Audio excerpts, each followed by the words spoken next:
In 1953, the play, The Crucible, written by Henry Miller, opened on Broadway. That same year, it won the Tony Award for Best Play. Since then, that play has come to be recognized as one of the greats of the American theater. The Crucible is a fictionalized retelling of the events leading up to the witch trials held in Salem, Massachusetts in 1692 and 1693.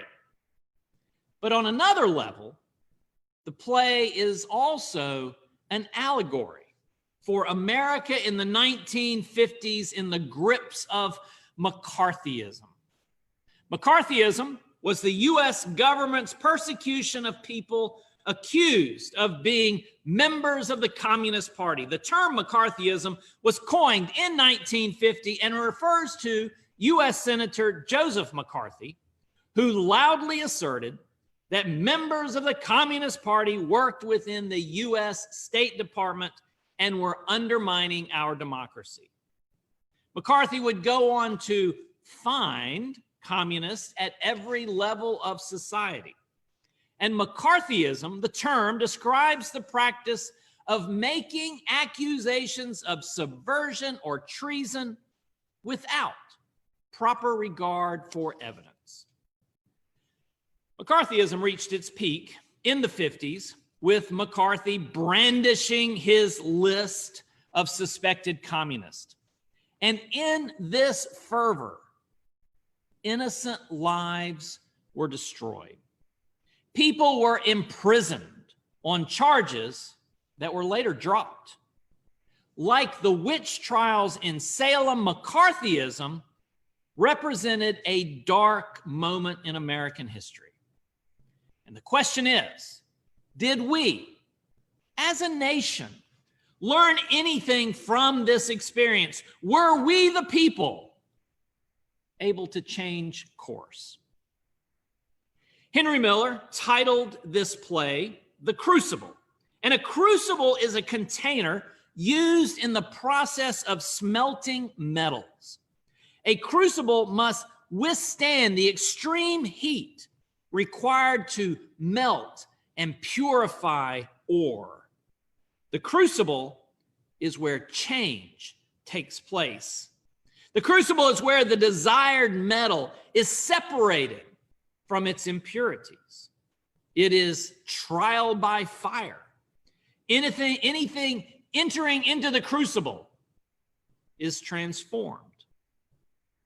For us today, the relevant question is this: will this period of COVID-19 be for us a crucible? Is this a time for change? And before I go down that road, I would like to consider the fascinating story that I read a moment ago, the account of Paul's time in the crucible, his conversion to Christ. This person that we know as the Apostle Paul is without a doubt one of the towering figures of the early Christian church. His writings comprise a bulk of our Christian scriptures. His letter to the Romans is the foundation of Christian theology. In his day, Paul was a tireless worker for the faith, traveling from city to city, establishing churches and teaching the gospel. He suffered rejection, imprisonment, beatings, and more. He died in service to Jesus Christ. However, Paul was not always such a staunch proponent of Christianity. In fact, he started out as a zealous persecutor of those who followed Jesus. In his own words, he writes, "You have heard, no doubt, of my earlier life in Judaism. I was violently persecuting the church of God and was trying to destroy it." In the book of Acts, when the disciple Stephen is stoned to death, Paul He's there, but he's not part of the actual rock throwing, but he does act as the coat check for those who are doing the dirty work. It is easy to dismiss early Paul, persecutor of the church, as a villain, but he wasn't. He was a devout and passionate Jew. He viewed the Christians as following a false Messiah. From his perspective, these Christians were a disease, and like a virus, they needed to be eradicated, and Paul saw himself as the vaccine. In our reading today, Paul has a plan. He approaches the high priest at the temple in Jerusalem, petitioning for the authority to expand his work up to Damascus. Paul requests a letter that will grant him the authority to travel to the city of Damascus and root out the followers of Jesus from the synagogues in that city. He also seeks the authority to arrest those people, both women and men, and bring them back, bound up, to Jerusalem. The priests support Paul's plan. Paul sets out on this journey, and as he nears Damascus, something happens. A light from heaven flashed all around him. Paul is knocked to the ground, and he hears a voice calling, "Saul, Saul, why do you persecute me?" At this time, Paul is still known by his original name, Saul. And Paul inquires as to the identity of the speaker, and the reply is, "I am Jesus, whom you are persecuting." This voice tells him to enter into the city and wait for instructions. Paul discovers, however, that he's blind, and his companions need to lead him by the hand into the city. For 3 days he was there, and he could neither see nor drink nor eat. Now, at the same time, living in Damascus, there was a follower of Jesus, a disciple named Ananias. Jesus speaks to Ananias in a vision, telling Ananias to go and find this man, Saul, who will be expecting him. Jesus says, "You are to lay hands on him so that he may regain his sight." Now, to be honest, Ananias, he's not very comfortable with Jesus' plan, and he pushes back a bit, saying that he's aware of Paul's reputation as a persecutor of the church. He knows how much evil Paul has done to Jesus' saints in Jerusalem. Ananias knows why Paul is in Damascus, and he's aware of his authority to arrest people. He is clearly dangerous. Nonetheless, Jesus overrides Ananias' objection, saying, "Go. Saul is an instrument whom I have chosen to bring my name before the world." Ananias obeys. He locates Saul, lays hands on him, and when he does so, something like scales fall from Paul's eyes, and he could see again.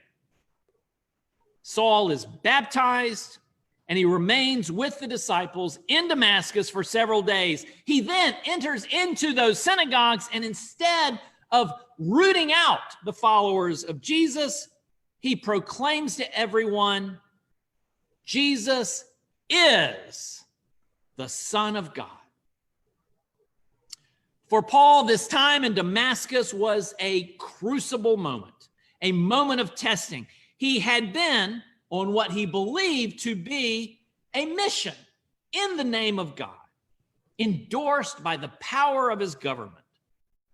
But then he is blinded and left helpless. He is placed into the fire of transformation. And how will he emerge from this crucible? Will he continue persecuting Christ, or will he accept Christ call. Today, our nation finds itself in a similar situation. Until very recently, we too were deliriously barreling down the road, powered by a robust economy. And then suddenly we found ourselves sidelined by this virus that we cannot see. We are quarantined in our homes, unable to visit one another, unable to worship together in person. We are worried about our supply of toilet paper. Now, this is hardly our darkest hour, but we've certainly seen brighter. I do like, however, how one person describes our social distancing these days. They say that the coronavirus has turned all of us into dogs. We spend all day just walking around the house looking for something to eat. We are told no when we approach a stranger, and we get really excited for going for a car ride. They laughed at the early service. Yeah. As I have reflected on this COVID crisis, what has impacted me most is the way this crisis has illuminated the weaknesses in our society. For example, the first weakness that I recall noticing had to do with homeless children. Yes, I know there are homeless children in our nation, even here in Wilson County. But I remember being surprised that when New York City first started considering shutting down, that the mayor resisted closing the public schools. As in Wilson County, New York City public schools provide a vital safety net for poor children. New York City schools enroll 1.1 million children. And of these, 80% qualify for free or reduced price lunches. And of those, roughly 114,000 are homeless. Let that sink in. In New York City, 114,000 school children are homeless. Nationwide, that number is around 1.5 million. These children depend on their school for meals, health care, and structure. For some, it's even the place where they can wash their dirty clothes. As the pandemic worsened, New York City ultimately was forced to close its schools. What happened to those children? What happened to the children here in Wilson County? When this is over, how will we exit this crucible? Will the eradication of childhood homelessness become a priority for all of us? Or will we just choose to continue on the same path?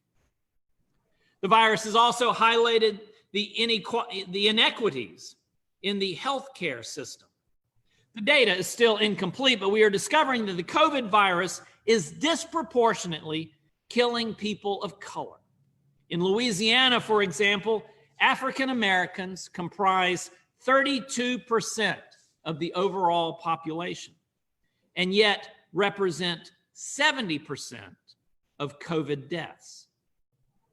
When this is over, will we choose to address the inequalities of race?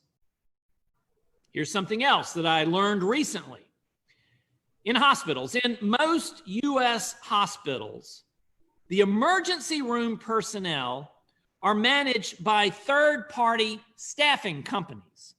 The ER doctors are not hired by the hospital themselves, but in fact are contract employees placed by one of several large staffing companies. These staffing companies are, in turn, owned by private equity firms. During this COVID crisis, these companies are actually cutting the hours and pay of the ER staff. Now, I do understand that in this country, running a hospital is a business. But is this model truly in the best interest of the people? Is this how we want to continue on? And then there's the issue of the environment. In many places, the environment has changed because the patterns of human activity have changed. In Italy, for example, in the city of Venice, the canals are noticeably clearer because of the decrease in boat traffic from taxis and tourists and cruise ships. The canals aren't as murky as they normally are. On a side note, if you did happen to see that dolphins were spotted in Venice, that's actually not true. Just something wandering around the internet. Those photographs were taken from somewhere else in Italy. And then there's air quality. The air quality in many large cities has improved dramatically. The World Health Organization states that an air quality index above 25 is unsafe. In Delhi, India, they consider it a good day when the index is around 200. And last year, it frequently exceeded 900. But in just 3 weeks of lockdown, the air quality index in Delhi now hovers around 20.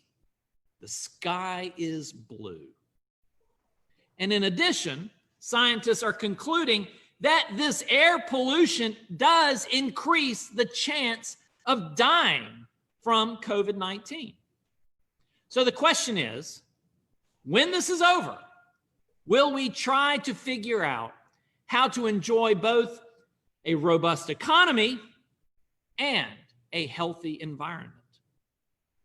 And then there's the area of family and relationships. And from my conversations with you, while this social distancing is difficult on all of us, some of you have noted that the opportunity now to spend unhurried quality time with family has been a blessing. We've spent more time talking with our friends and renewing relationships. Neighbors are caring for neighbor. When this is over, will we choose to slow down for those we love? Now, I could continue on with many more observations, and I know that you have your own to add about how this time of crisis has enabled you to see our world in a different light, how COVID has revealed our blind spots. The Apostle Paul was traveling to Damascus. He was hell-bent on doing his job, a job he believed to be important and right and good, but Christ intervened. And through a crisis, showed Paul a new way. He placed Paul into a crucible of faith, and Paul was changed. Paul became an instrument of Christ. Paul's experience should be a model for us all. Normally, yes, we are the ones racing down the road as fast as possible, careening toward what we feel is necessary and important: success, wealth, power, influence, being number one, being best, reaching the top. Even our free time is too filled with busyness. We do this both as individuals and as a nation. And when people get hurt in the process of what we are doing, we say, well, it's okay. It's for the greater good. The bodies by the roadside, they're expendable. But this crisis now has stopped us in our tracks.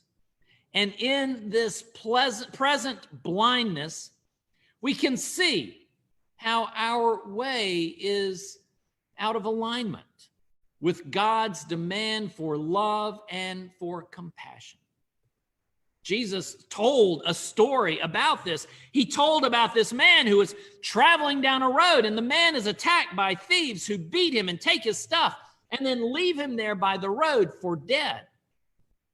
Several important people pass by, but they don't stop to help. They've got things to do. And finally, a man does stop.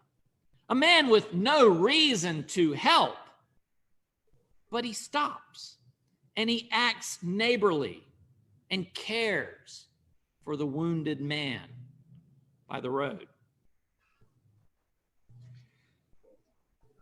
I implore you to take this time of COVID and make it a crucible. And let us vow to exit transformed with eyes that are open, no longer blind to the brokenness of our society. And let us vow to become instruments of change that Jesus can use. Amen.